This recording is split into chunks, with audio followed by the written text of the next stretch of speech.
Hello everyone, आप सभी का फिर से एक बार स्वागत है आपके अपने प्लेटफॉर्म गूगल केमिस्ट्री पर। तो आज हम लोग एक नए चैप्टर का पीवाईक्यू लेकर आए हैं यहाँ पर। चैप्टर का आपके नाम है यहाँ पर मॉलिक्यूलर बेसिस ऑफ इनहेरिटेंस। ये भी आपका इंपॉर्टेंट चैप्टर है। तो हम लोग एक एक करके यहाँ पर पीवाईक्यू सॉल्व करते हैं। प्रीवियस ईयर में जो जो क्वेश्चन आए हुए हैं, एक एक करके हम लोग क्वेश्चन को देखते हैं।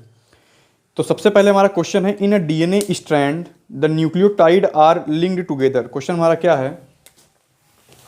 क्वेश्चन है हमारा, in a DNA strand nucleotide are linked together।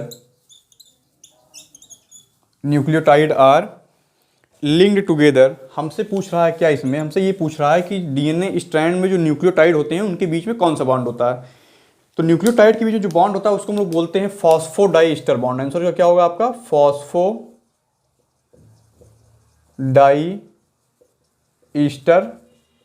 Bond. देखिए, तीन तरीके के बॉन्ड आपके होते हैं। अगर मैं न्यूक्लियोटाइड के स्ट्रक्चर की बात करूं, ध्यान सुनिएगा, इंपॉर्टेंट है ये आपके लिए। अगर मैं यहां पर न्यूक्लियोटाइड के स्ट्रक्चर की बात करूं तो इसमें आपका होगा phosphate plus sugar plus nitrogenous base. इन तीनों को मिला करके हम लोग बोलते हैं कि ये क्या है? एक आपका न्यूक्लियोटाइड है। क्या है? न्यूक्लियोटाइड है। अब अगर मैं बात करूं शुगर और नाइट्रोजनस बेस के बीच में जो बॉन्ड होता है इसको हम लोग बोलते हैं एन ग्लाइकोसिडिक बॉन्ड। क्या बोलते हैं? N glycosidic bond. तो ये भी आपको याद रखना है। ये भी आपके लिए क्वेश्चन है कि शुगर और नाइट्रोजन बेस के बीच में कौन सा बॉन्ड होता है, तो आप कहेंगे एन ग्लाइकोसिडिक बॉन्ड। दूसरा है आपका कि फॉस्फेट ग्रुप और शुगर के बीच में जो बॉन्ड होता है इसको हम लोग बोलते हैं फॉस्फोईस्टर बॉन्ड। क्या बोलते हैं? फॉस्फोईस्टर बॉन्ड। तो ये भी आपको यहां पर याद रखना है कि शुगर और नाइट्रोजनस बेस के बीच में कौन सा बॉन्ड होता है, तो आप कहेंगे यहां पर एन ग्लाइकोसिडिक बॉन्ड। और आपके फॉस्फेट और शुगर के बीच में कौन सा बॉन्ड होता है, तो आप कहेंगे फॉस्फोडाइस्टर बॉन्ड। ये जो दोनों बॉन्ड हैं, एन ग्लाइकोसिडिक बॉन्ड और फॉस्फोडाइस्टर बॉन्ड, ये होते हैं आपके न्यूक्लियोटाइड के अंदर। कहां पर होते हैं? न्यूक्लियोटाइड के अंदर।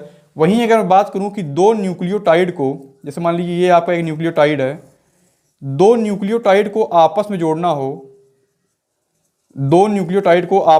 हो तो इस बॉन्ड को हम लोग बोलते हैं फॉस्फोडाइस्टर बॉन्ड। क्या बोलते हैं? Phosphodiester bond.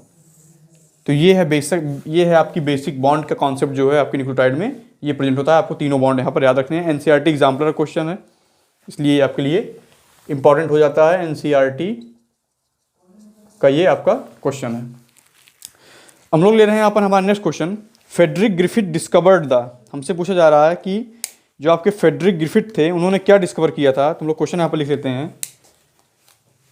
क्वेश्चन है हमारा, फ्रेडरिक ग्रिफिथ डिस्कवर्ड द। तो इसका आपका आंसर होगा, इन्होंने ट्रांसफॉर्मेशन को क्या किया था? डिस्कवर किया था। क्या डिस्कवर किया था? प्रोसेस ऑफ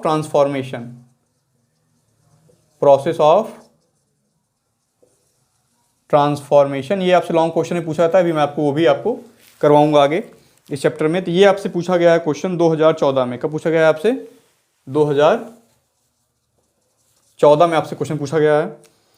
नेक्स्ट क्वेश्चन हमारा यहां पर है, what is the composition of nucleoside. Composition of nucleoside.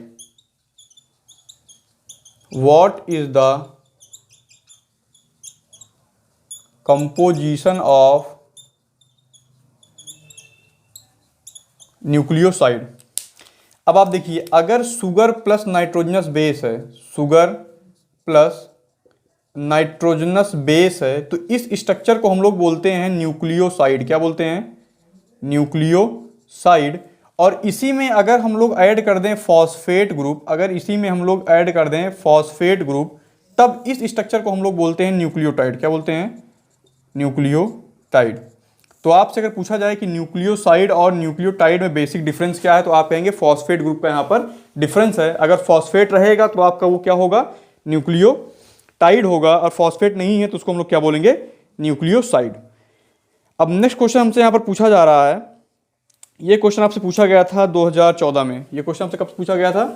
2014 में। ये सारे आपके प्रीवियस ईयर क्वेश्चन हैं और आपके लिए इंपॉर्टेंट हैं, इसलिए इनको आप बहुत ध्यान से देख करके जाएंगे। अब हमसे यहाँ पर नेक्स्ट क्वेश्चन पूछा जा रहा है, similarity in DNA and RNA is. Similarity in DNA and RNA is. हमसे डीएनए और आरएनए में सिमिलरिटी पूछी जा रही है। Similarity in DNA and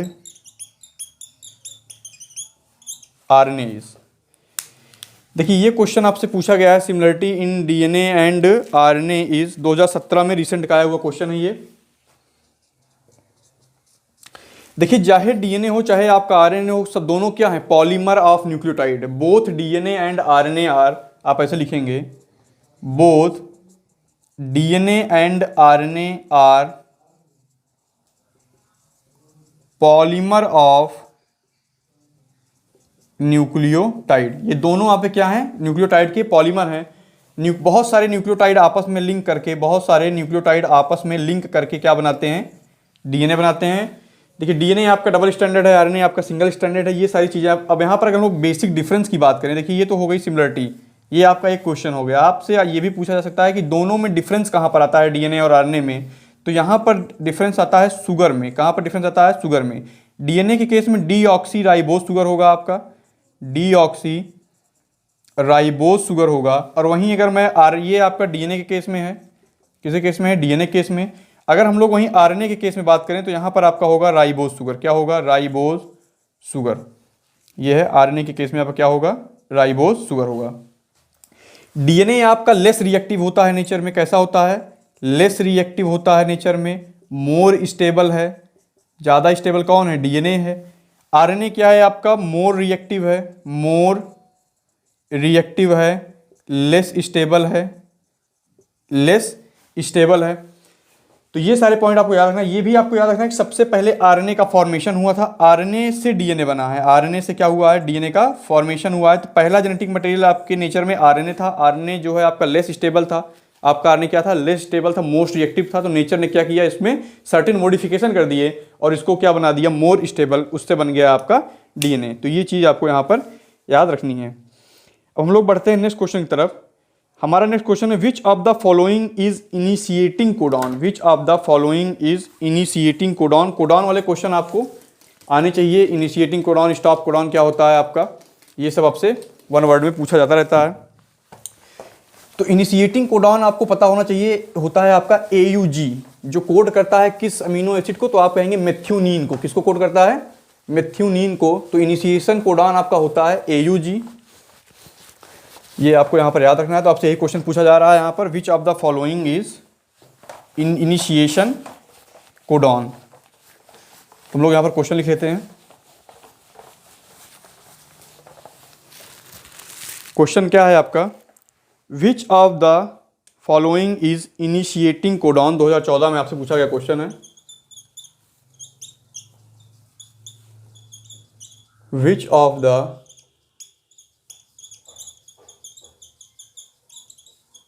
following is initiation codon।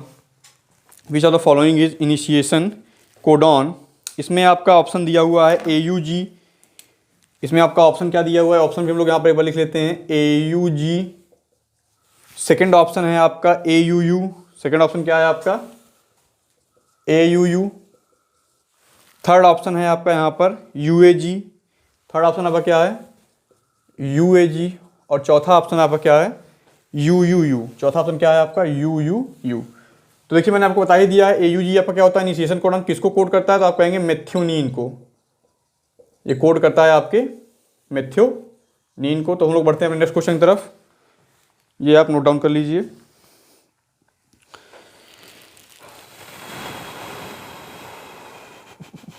हमारा नेक्स्ट क्वेश्चन यहाँ पर है, if the base sequence of codon in mRNA is 5' AUG, the sequence of tRNA pairing with it must be। ये क्वेश्चन क्या है? if the base sequence of if the base sequence of a codon in mRNA is 5 prime AUG 5 prime AUG, the sequence of tRNA the sequence of tRNA pairing with it must be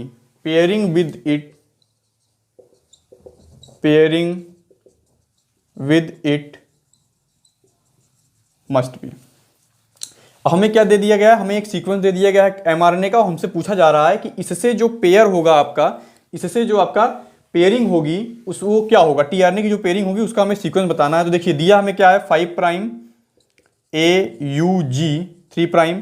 तो आप जब आप stand बनाएंगे तो यहाँ पर 3 prime होगा आपका, क्योंकि आपका क्या होता है यहाँ पर एंटी पैरेलल होगा। तो ए की जगह आना चाहिए टी। देखिए ध्यान सुनिएगा यहाँ पर क्या ये हमसे करवाना चाह रहा है, एडेनिन की जगह आना चाहिए थाइमीन। एडेनिन से जो है दो हाइड्रोजन बॉन्ड से बाइंड करता है थाइमीन, लेकिन आपका आरएनए में थाइमीन नहीं होता, आरएनए में आपका होता है यूरैसिल। आरएनए में क्या होता है आपका यूरैसिल होता है। तो यहाँ पर होगा आपका यू, और यू जो आपके यूरैसिल से बाइंड करेगा ए, और जी से बाइंड करता है सी। जी से क्या बाइंड करता है सी, तो आपका आंसर होगा UAC। आपका आंसर क्या होगा UAC। यहाँ हमें यही ध्यान देना था कि डीएनए में के केस में क्या होता है, डीएनए के केस में एडेनिन से बाइंड करता है डबल बॉन्ड से थाइमीन डीएनए के केस में। लेकिन अगर हम लोग आरएनए की बात करें तो आरएनए में आपका एडेनिन से बाइंड करता है यूरैसिल, क्योंकि थाइमीन जो है यहाँ पर थाइमीन आपका आरएनए में नहीं होता, थाइमीन आपका आरएनए में नहीं होता। तो ये चीज़ आपको यहाँ पर याद रखनी है, ये आपको यहाँ पर याद रखनी है। ये एनसीईआरटी एग्जाम्पलर का क्वेश्चन है। ये किसका क्वेश्चन है, एनसीईआरटी एग्जाम्पलर का क्या है आपका क्वेश्चन है। ये एनसीईआरटी एग्जाम्पलर का आपका क्वेश्चन है, इसको आप यहाँ पर ध्यान रखेंगे। अब हमसे नेक्स्ट क्वेश्चन पूछा जा रहा है, who identified first the DNA as an acidic substance present in nucleus. Who identified, question क्या है, हु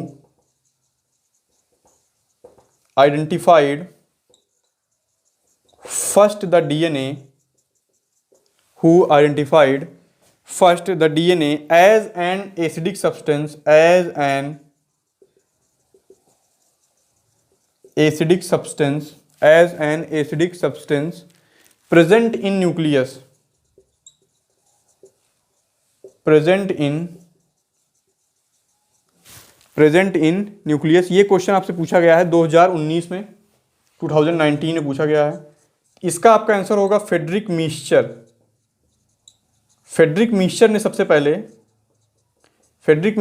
पहले डीएनए को आइडेंटिफाई किया था as a acidic substance present in nucleus, और उन्होंने इसको टर्म दिया था न्यूक्लीन। टर्म उन्होंने क्या दिया था, न्यूक्लीन कहा था, किसने, फ्रेडरिक मीस्चर ने। तो इसका आंसर आपका होगा फ्रेडरिक मीस्चर। अब लोग बढ़ते हैं नेक्स्ट क्वेश्चन की तरफ। हमारा क्वेश्चन यहां पर है, right the name of purine found in nucleotide. Right the name of purine found in nucleotide. Question है आपका, right the name of purine found in nucleotide. तो देखिए आपका जो प्यूरिन होते हैं, आंसर यहां पर मैं लिख रहा हूं, ध्यान देखिएगा।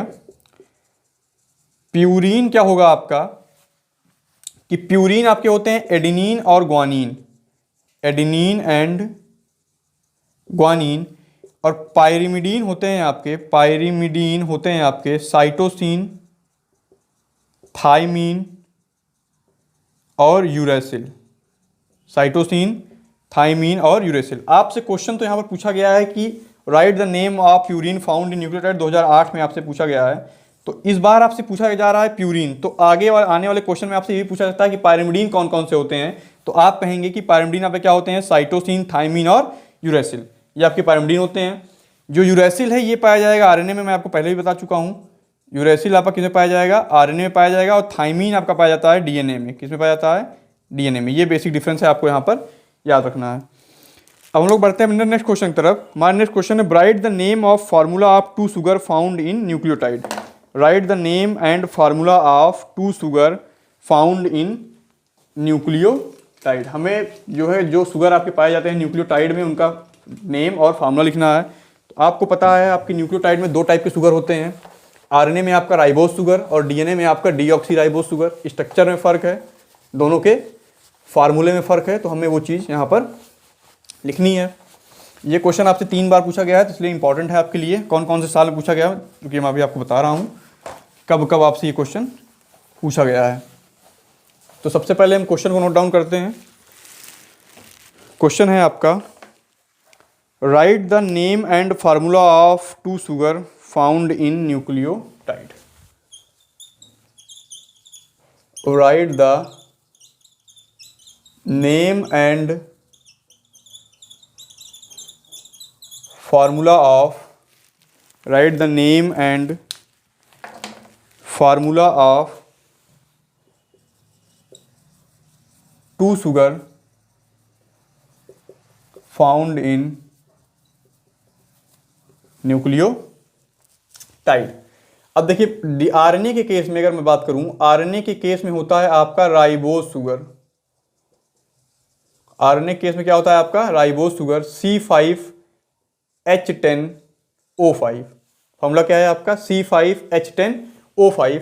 वहीं अगर मैं बात करूं डीएनए के केस में तो आपका होता है डीऑक्सी राइबोज शुगर। क्या होता है आपके डीएनए केस में डीऑक्सी राइबोज शुगर। अगर हम लोग इसकी फॉर्मूला की बात करें तो यहां होगा आपका C5H10O4। क्या होगा C5H10O4।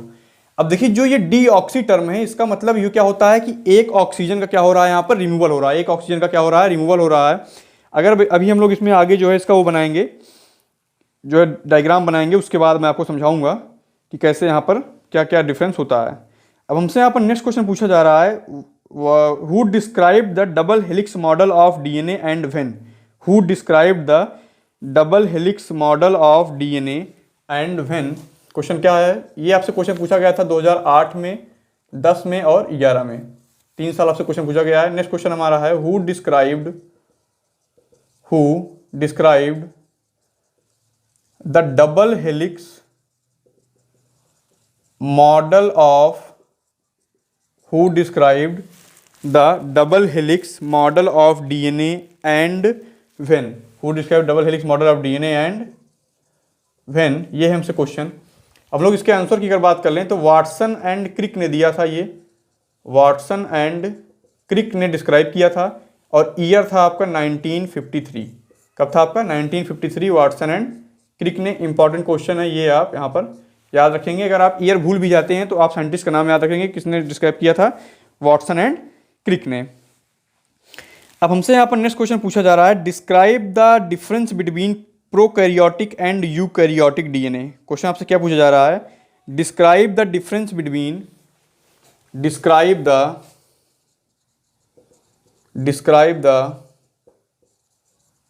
Difference between prokaryotic and eukaryotic DNA. Prokaryotic और यूकैरियोटिक डीएनए में हमें क्या करना है, डिफरेंस बताना है। तो अगर मैं यहाँ पर बात करूँ प्रोकैरियोटिक डीएनए की, तो ये डीएनए आपका सर्कुलर होगा। कैसा होगा, नेचर में सर्कुलर होगा। हिस्टोन प्रोटीन यहाँ पर नहीं होंगी। हिस्टोन प्रोटीन क्या होंगी आपकी, एब्सेंट होंगी। यहाँ पर हिस्टोन प्रोटीन आपकी एब्सेंट होंगी। वहीं अगर मैं बात करूँ eukaryotic DNA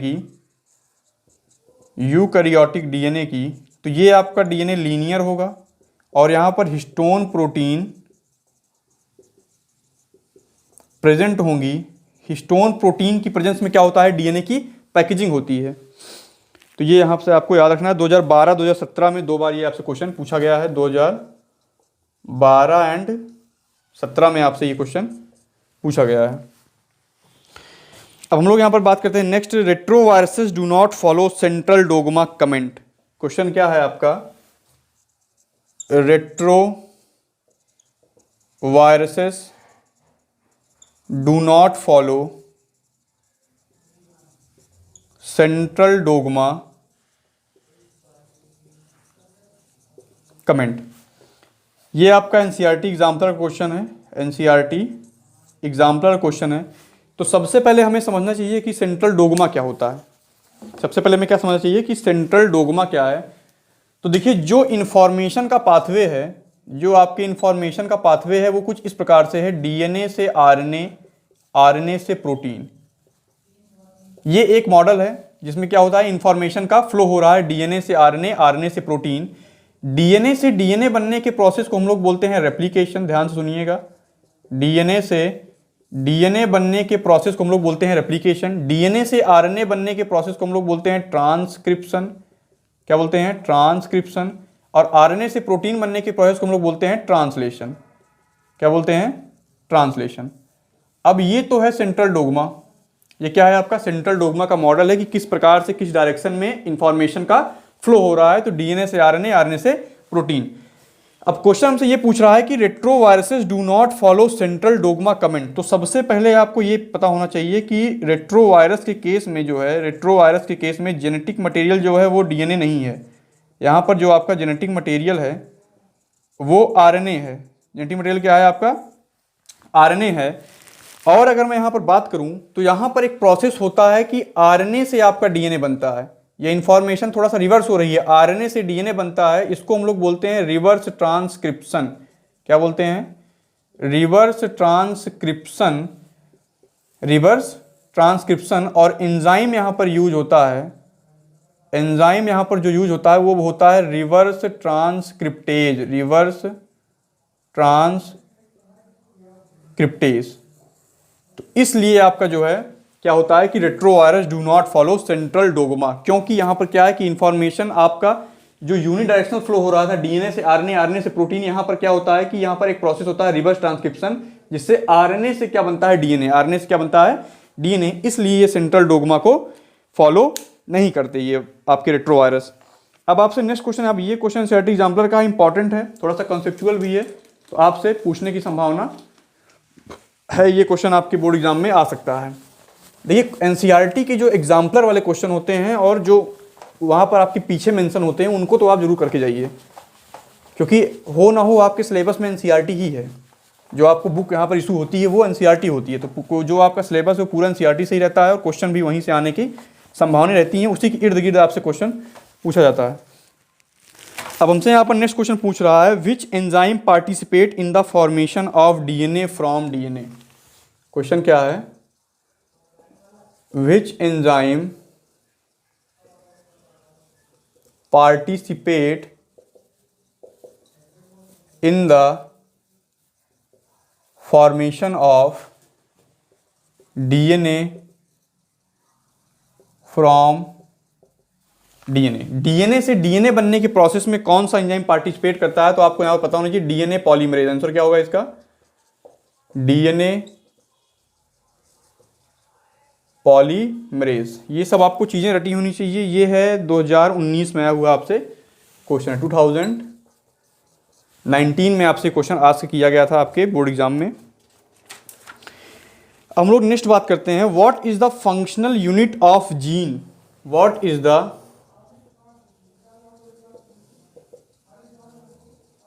functional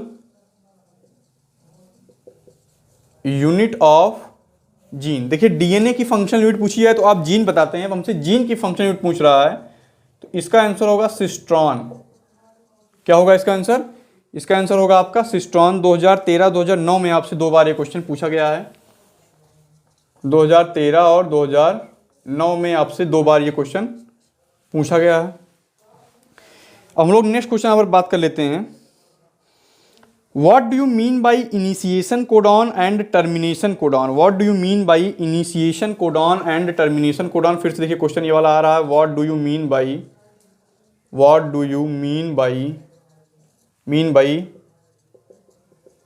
initiation codon and termination codon? अब देखिए, ऐसे कोडॉन जो प्रोटीन सिंथेसिस को स्टार्ट कराएं, स्टार्ट प्रोटीन सिंथेसिस, या फिर आप ऐसे लिखिए इनिशिएट, इनिशिएशन से लिया है आपका initiate protein synthesis, initiate protein synthesis. तो इसको हम लोग बोलते हैं इनिशिएशन कोडॉन, इनिशिएशन कोडॉन यहाँ पर आपका एग्जाम्पल होगा AUG। क्या होगा आपका एग्जाम्पल? AUG। अब वहीं दूसरी तरफ है टर्मिनेट प्रोटीन सिंथेसिस। क्या है आपका? Terminate protein synthesis.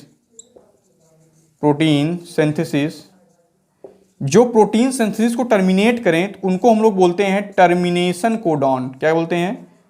Termination codon. ये आपके 3 होते हैं, UAA, UAG, UGA। UAA, UAG, UGA। तो ये आपको याद रखना है। दोनों चीज़ें आपसे अलग अलग पूछी जा सकती हैं, इसमें आपको दोनों चीज़ें एक साथ ही पूछी गई थी। ये क्वेश्चन आपसे पूछा गया है 2017 में। कब पूछा गया है आपसे? 2017 में ये क्वेश्चन आपसे आस्क किया गया है। और हम लोग बढ़ते हैं अपने नेक्स्ट क्वेश्चन की तरफ। नेक्स्ट क्वेश्चन हमारा है what is deoxyribose sugar make molecular structure of this sugar. What is deoxyribose sugar make molecular structure of